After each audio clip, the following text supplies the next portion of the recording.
সম্মানিত দর্শক এবং শ্রোতাবৃন্দ, আমি যশোরী বাংলাদেশি সেবা পার্টির পক্ষ থেকে আপনাদের সকলকে জানাই আসসালামু আলাইকুম রহমতুল্লাহ। শত শত না হাজার হাজার মানুষের প্রশ্ন, যশোরী আল কোরআন কিভাবে পেয়েছে।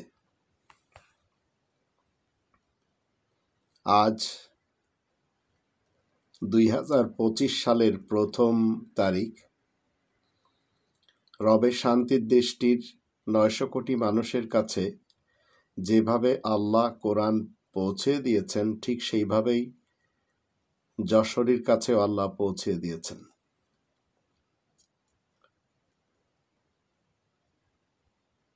সর্বপ্রথম আমি আপনাদেরকে বলি, আমি 4 দশকের উপর কোরআন নিয়ে কথা বলি, কিন্তু আমার জীবনটা হলো, আমার চেহারাতে ধুলো মাটি লেগেছে, সেটি আমার সাফ করা দরকার।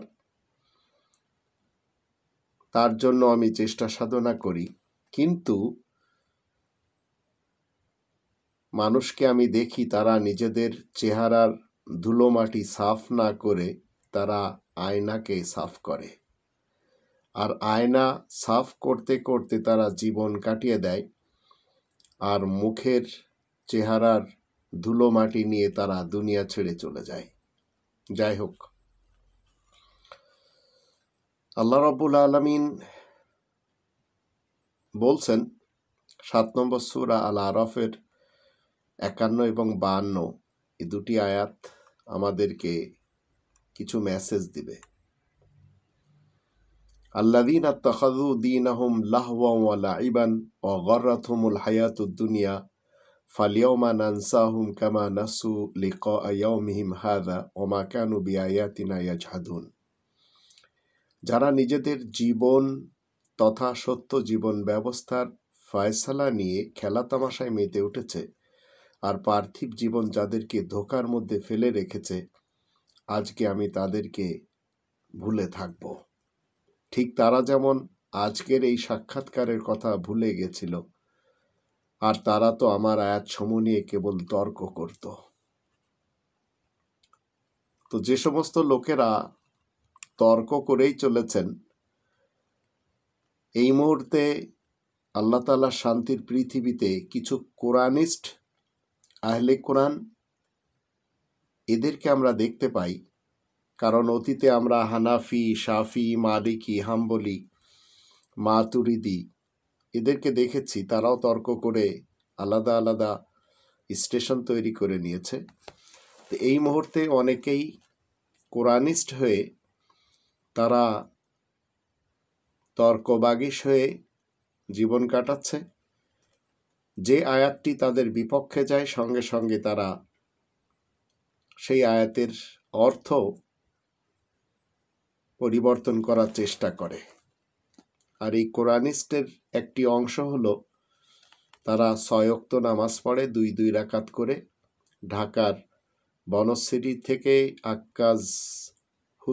আক্কাজ বিন আব্দুর রশিদ হুজুর। আবার টাঙ্গাইল থেকে আমরা দেখতে পেয়েছি একটি নতুন ফিরকা আমাদের দেশে গজিয়েছে, বায়েজিদ খান পন্নী সাহেবের ফিরকা, হুসাইন মোহাম্মদ সেলিমের নেতৃত্বে চলছে। তাদের কাছে একটা মিলিট্যান্ট নামাজ রয়েছে। ইসলাম 6 ওয়াক্ত নামাজের সাপোর্টে নেই, আবার মিলিট্যান্ট নামাজের সাপোর্টেও নেই। তদ্রূপ নেই হানাফি, শাফি, মালিকি, হাম্বলি, মাতুরিদি সিস্টেমের নামাজের সাপোর্ট। কোরআন একটি সিস্টেমে 5 ওয়াক্ত সালাত দুনিয়া শুরু দিন থেকে দেখিয়ে আসছে। 2 নম্বর সূরা আল বাকারার 125 নম্বর আয়াতের মধ্যে বলা হচ্ছে, ওয়াত্তাখিযু মিন মাকামি ইব্রাহিমা মুসাল্লা। ইব্রাহিমের দাঁড়ানোর স্থান থেকে কায়েমকৃত নামাজকে তোমরা নিয়ে নাও। সেখানে 5 ওয়াক্ত কমপ্লিট সালাতের সিস্টেম আমরা দেখতে পাই। আহলে কোরআনদের এক অংশ তারা মসজিদুল হারামকেও মানে না, এবং এই আয়াতের সঠিক অনুবাদও তারা মানতে রাজি না। তাই তারা মনে করে নামাজ যদি মানি তাহলে তো হাদিস মানতে হবে, অথচ হাদিসের সাথে নামাজের আদৌ কোনো সম্পর্ক নেই। তাই আমি তর্কে জড়াতে চাই না। কয়েকদিন আগেই একজনের সাথে তর্ক করলাম, যদিও সেটি আমি তর্কে নিয়েই যেতে চাইনি। সেই আলেমের বাড়ি যশোরেই, ঢাকাতে থাকেন। তিনি এতটাই অধ্যতপূর্ণ ব্যবহার দিলেন, যখন তাকে আমি কোরআনের কথা বলি যে এই আয়াতটির অনুবাদ করেন, নিতান্তই তিনি ভালো শিক্ষিত ব্যক্তি, কিন্তু মগজের ভিতরে গার্বেজ ভরা, 360টি মূর্তি নিয়ে ঘোরে, আর চেষ্টায় আছে যদি কেউ 6 বছরের কন্যা শিশু তাকে দেয় সে বিয়ে করবে। আমাকেও প্রস্তাব দিয়েছে, আমি যদি আমার 6 বছরের কন্যা শিশু থাকে তাহলে সে সেটি বিয়ে করতে রাজি আছে। এই ধরনের গার্বেজ খেয়ালাত এই হুজুর সমাজের এক অংশ তারা ধারণ করে চলে।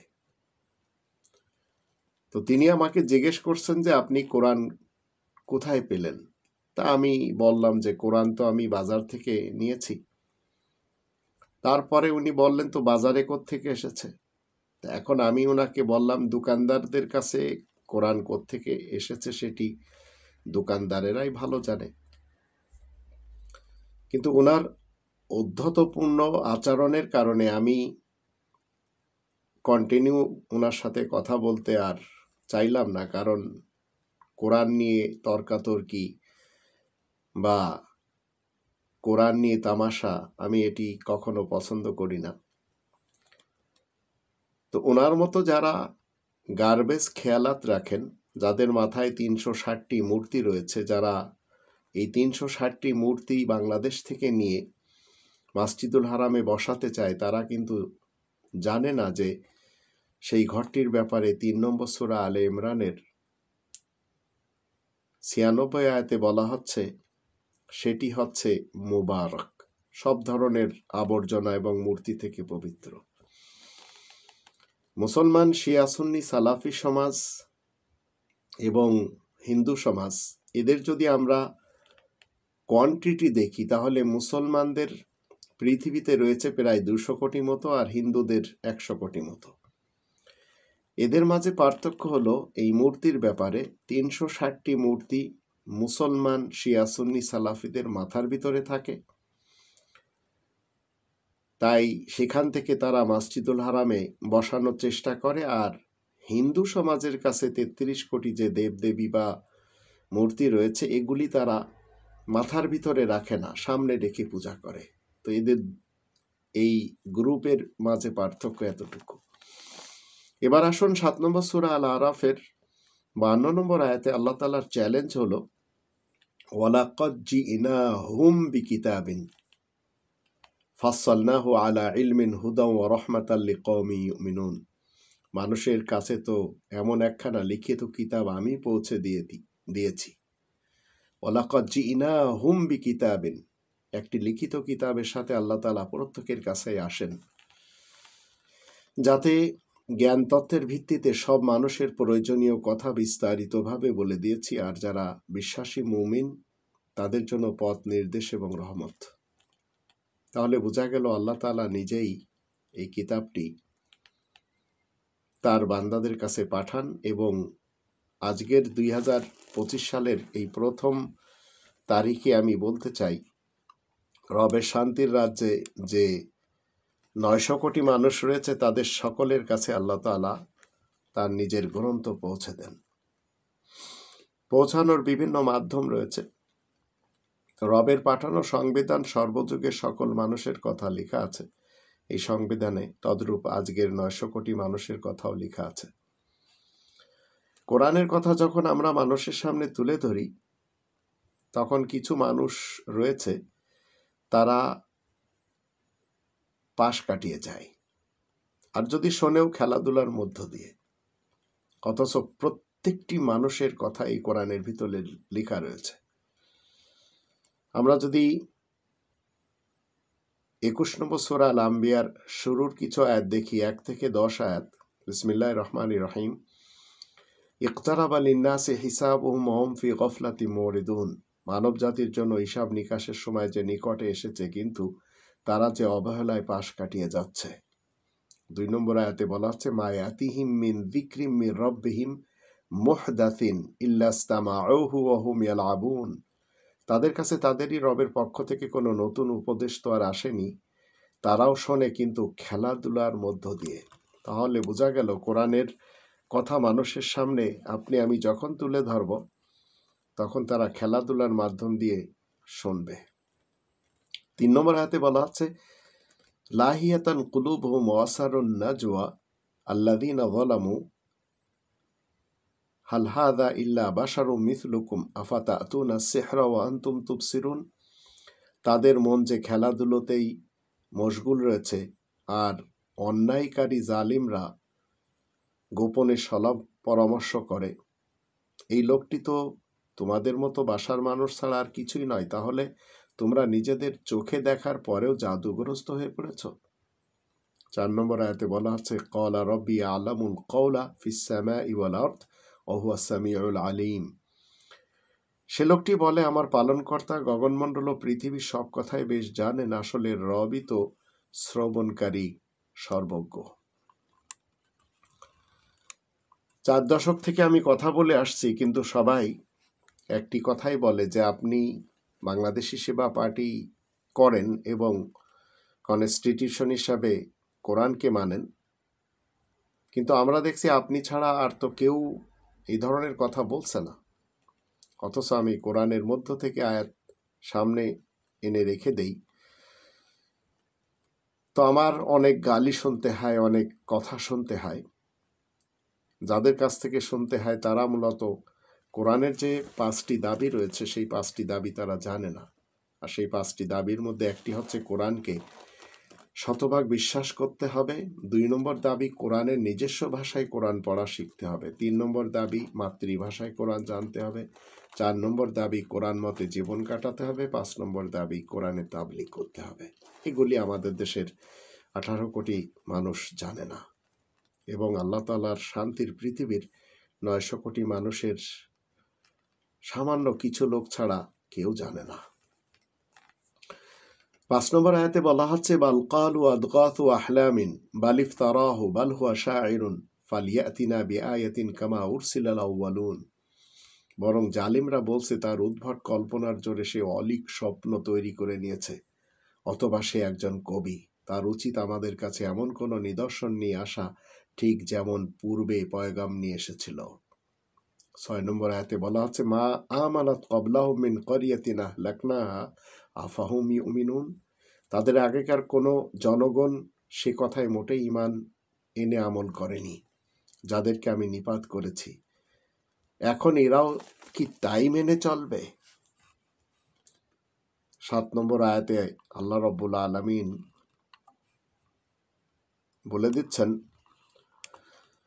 ওমা আরসালনা ক্বাবলাকা ইল্লা রিজালান নূহি ইলাইহিম ফাসআলু আহলা যিকরি ইন কুনতুম লা তা'লামুন। আর তোমার আগে কোনো শক্তিশালী রিজাল চরিত্রের নারী পুরুষ লোক ছাড়া কারোর কাছে ওহী প্রেরণ করি না। তোমার জানা না থাকলে আহলে জিকির লোকদের কাছে জিজ্ঞাসা করে নাও। আহলে জিকির যারা আল্লাহ তাআলার বিশেষ স্মরণের ধারক এবং বাহক, যারা জানে। 8 নম্বর আয়াতে বলা হচ্ছে, ওমা জাআলনাহুম জাসাদান লা ইয়াকুলুনা আত-তাআমা ওয়া মা কানু খালিদিন। আর আমি তাদের শরীর এভাবে তৈরি করিনি যাতে তারা পানাহার করবে না কিংবা তারা চিরস্থায়ী হবে। 9 নম্বর আয়াতে বলা হচ্ছে, সুম্মা সাদাকনাহুমুল ওয়াদা ফাআনজাইনাহুম ওয়া মান নাশাউ ওয়া আহলাকনাল মুসরিফিন। তাছাড়া তাদের ওয়াদা আমি সত্য প্রমাণিত করেছি, আমি তাদেরকে নাজাত দিয়েছি, কারণ তারা নাজাতের উপযুক্ত। অবশ্য অপচয়কারীদেরকে আমি বরবাদ করে থাকি। 10 নম্বর আয়াতে আল্লাহ রাব্বুল আলামিন বলে দিচ্ছেন, দুনিয়া শুরু দিন থেকে, লাকাদ আনজালনা ইলাইকুম কিতাবান ফিহি যিকরুকুম আফালা তাকিলুন। নিশ্চয় আমি তোমাদের সকলের দিকে একটি লিখিত আল কিতাব নাজিল করেছি, একটি লিখিত কিতাব, যার মধ্যে শুধু তোমাদেরই উপদেশ উল্লেখ হয়েছে। উল্লেখ করা হয়েছে, তাহলে তোমরা কি তোমাদের বুদ্ধি বিবেচনা মোটেই কাজে লাগাবে না? তো আমাদেরকে কি করতে হবে? বুদ্ধি বিবেচনা কাজে লাগাতে হবে এবং রব্বানি কনস্টিটিউশনে, আল কোরআনে, এই গ্রন্থতে এর ভিতরে আজকের 900 কোটি মানুষের প্রত্যেকের কথা লেখা রয়েছে। গতকালকে যারা ছিল তাদের কথাও ছিল। এইভাবে দুনিয়ার শুরু দিন থেকে আমরা দেখতে পাই।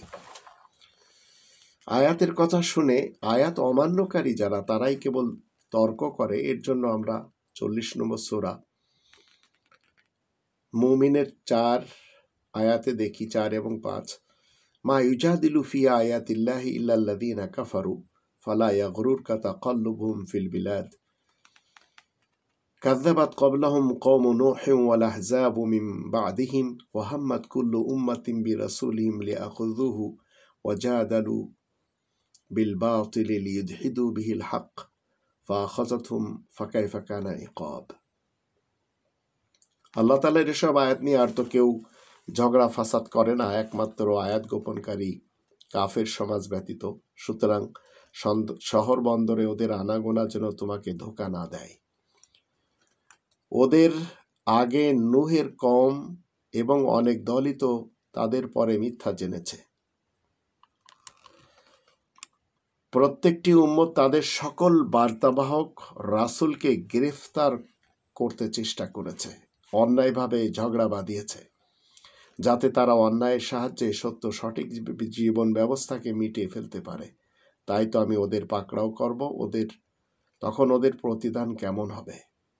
আর 6 নম্বর আয়াতে বলা হচ্ছে, ওয়াকাযালিকা হাক্কাত কালিমাতু রাব্বিকা আলাল্লাযীনা কাফারু আন্নাহুম আসহাবুন নার।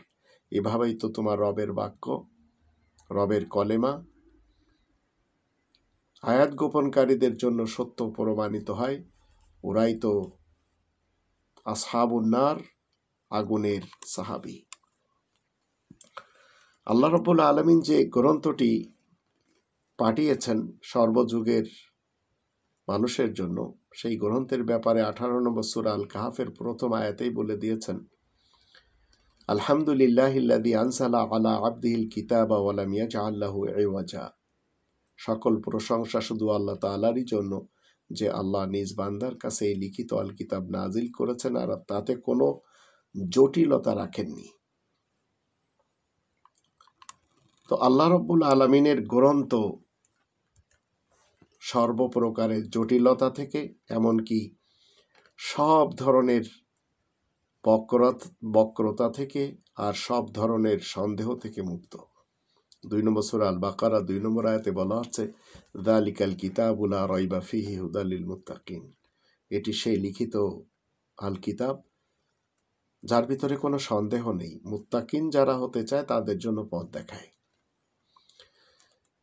আজকের 900 কোটি মানুষের জন্য এই গ্রন্থটি যথেষ্ট হওয়া দরকার।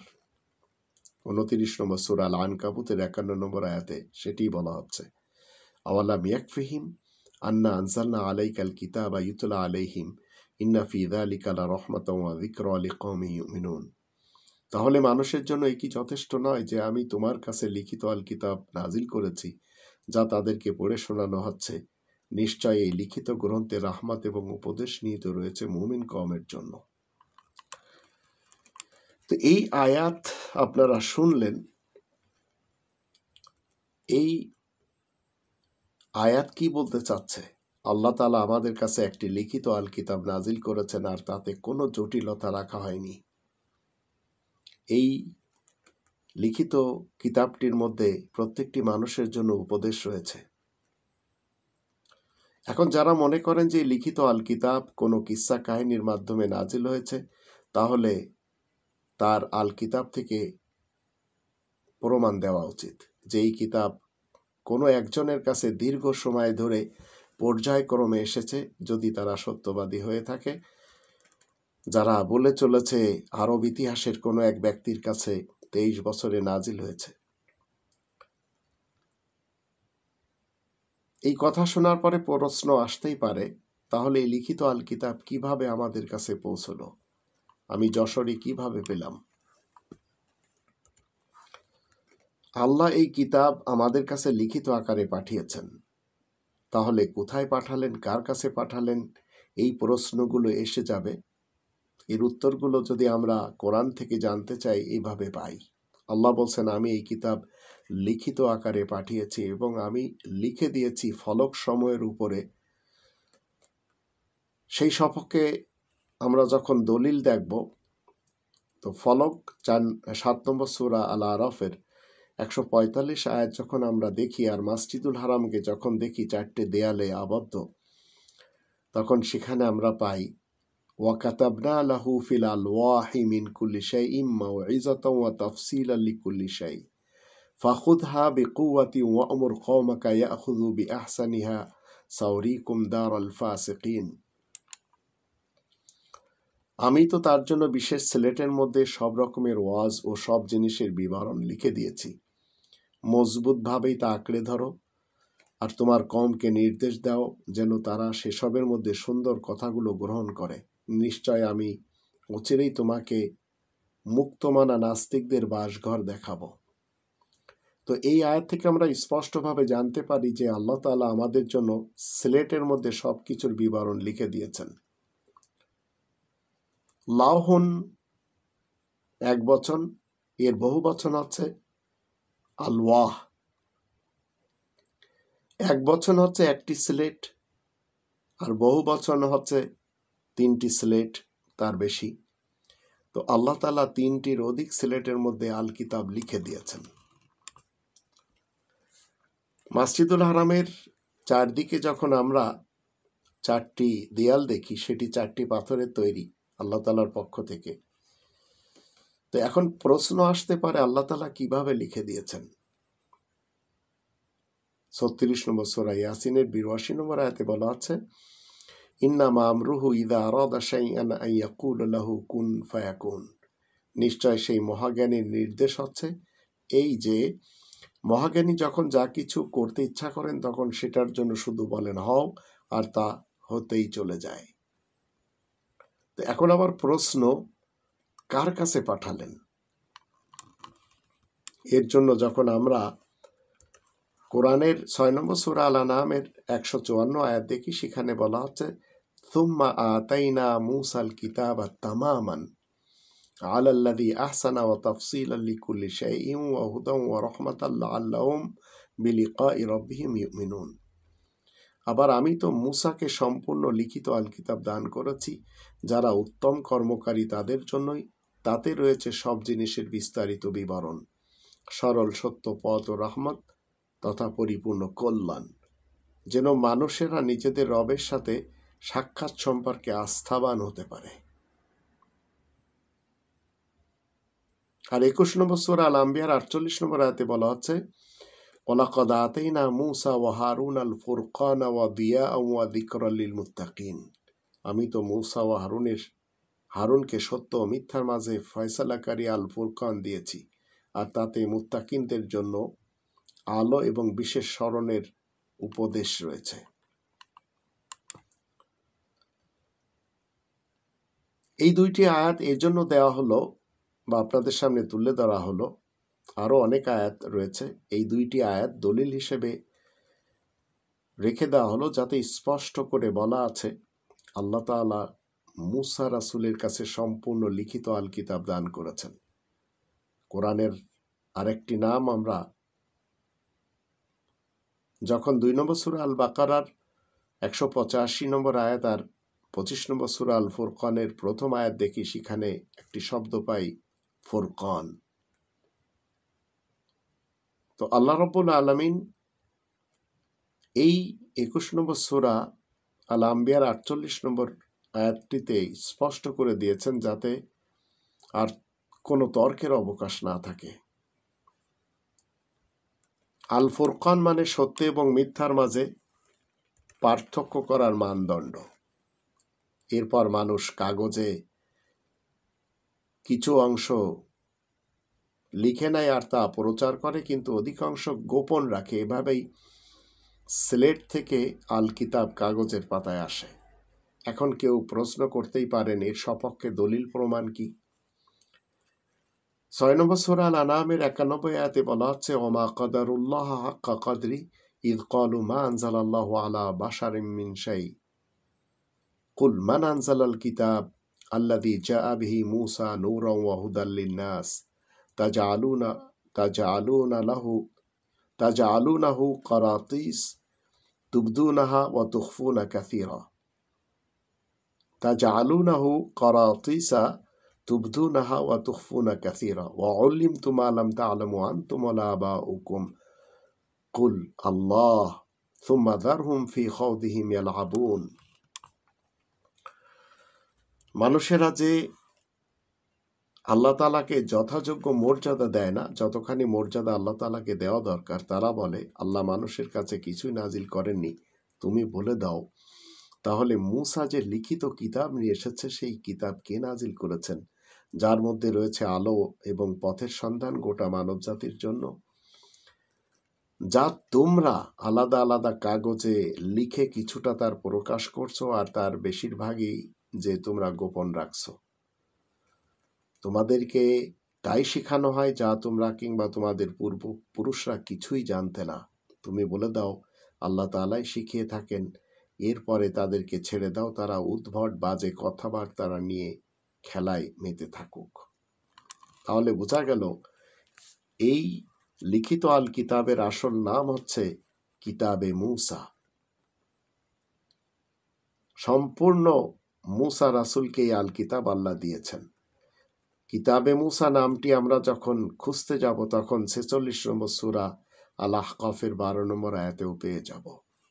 তো এখন আমরা এক আধুনিক জগতে বাস করি, যেখানে আপনার কাছেও একটি ট্যাবলেট রয়েছে বা সিলেট রয়েছে, যেখানে আমরা আল কিতাব দেখতে পাই, সেখান থেকে পড়তে পারি। এটাও কেউ না কেউ এনেছে, এভাবেই আল কিতাব ট্যাবলেট তথা ফলক থেকে কাগজে এসেছে, কাগজ থেকে মোবাইল ফোনে এসেছে। 15 নম্বর সূরা আল হিজরের 9 নম্বর আয়াত থেকে আমরা জানতে পারি, সেখানে আল্লাহ বলেন ইন্না নাহনু নাযালনা যিকরা ওয়া ইন্না লাহু লাহাফিজুন। আমি আজ জিকির বিশেষ স্মরণ কোরআনকে সঠিকভাবে নাজিল করেছি আর আমি তার হেফাজতকারী, একথা সত্য সুনিশ্চিত। তো আল্লাহ হলেন এই কোরআনের হেফাজতকারী। আল্লাহ তাআলা এই কোরআন বিভিন্নভাবে আল্লাহ তাআলার মতো করে হেফাজত করেন এবং তা আমাদের কাছে পৌঁছে থাকেন। আর আমাদের মধ্যে যারা বিশেষ বার্তাবাহক, তাদের সকলকে আলাদা আলাদাভাবে 5 নম্বর সূরা আল মাইদা 67 নম্বর আয়াত থেকে বলে দিয়েছেন, ইয়া আইয়ুহার রাসূল, হে বিশেষ বার্তাবাহক, বাল্লিগ মা উনজিলা ইলাইকা মির রাব্বিক, তুমি তাবলীগ করো ওই জিনিসে যা তোমার দিকে তোমার রবের পক্ষ থেকে নাজিল হয়েছে। তো আমরা যারা রবের শান্তির রাজ্যে রয়েছি, কোরআন আমাদের কাছে আল্লাহ পৌঁছে দিয়ে থাকেন, আর আমাদেরও দায়িত্ব কোরআনের 5টি দাবির ভিতরে 5 নম্বর দাবি হচ্ছে কোরআনে তাবলীগ করা।